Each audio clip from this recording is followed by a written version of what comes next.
Hello there, Hendrick Honda of Charleston. This is Coach Stephanie with part 2 of your mystery shop. I submitted a request via the Hendrick website on July 17th at 2:18 p.m. I received a phone call from Jonathan Inman on July 17th at 2:47 p.m. and got an email in my inbox from Mike Brown at 2:37 p.m. on the 17th.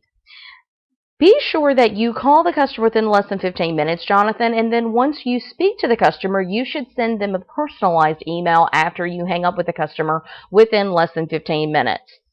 Taking a look at the email that Mike sent me. Mike sent me an email before I spoke to you. The email did go into my inbox.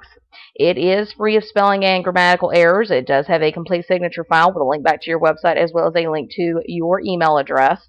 The email also has a dealer proposition statement letting me know information about your dealers that does make it actually stand apart from the competition. So I want you to be sure to take a look at this statement because it's something I want you to try to include in your phone conversation and your email that you send out to the customer after you speak to them. We want to be sure to make your dealership stand apart from the competition. And if the customer is looking online, chances are they're looking at other dealers.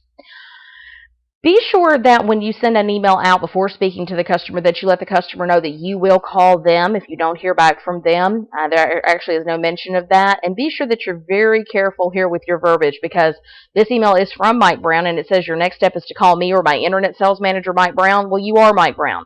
So we want to be sure that we really proofread the email properly and make sure that there's no spelling or grammatical errors in the email. I'm not going to count off for that, but I want you, because it's technically not a grammatical error, but I want you to be very careful.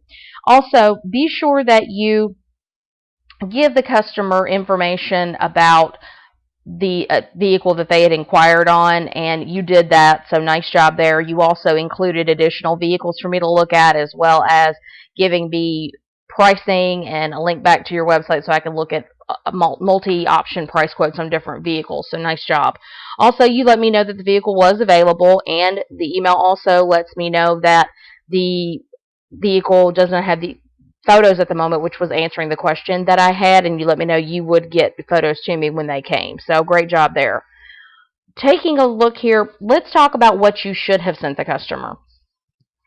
After you speak to the customer, I want you, Jonathan, once you speak to the customer, to be sure that you call the customer within 15 minutes. Then once you hang up, I want you to send them a personalized email. I want you to have an attention-grabbing subject line like this one. This one does have a nice attention-grabbing subject line that's clear who it's from.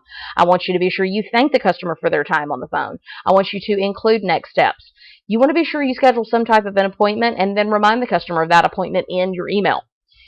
And if you don't get an appointment, at least schedule a phone follow-up and remind the customer of that in the email. Also, be sure that you include a value statement like the one in this email and make sure the email is free of spelling and grammatical errors and has a complete signature file, okay?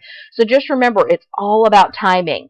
Keep practicing. Your secret code for today is timing. Timing, timing. Have a great day.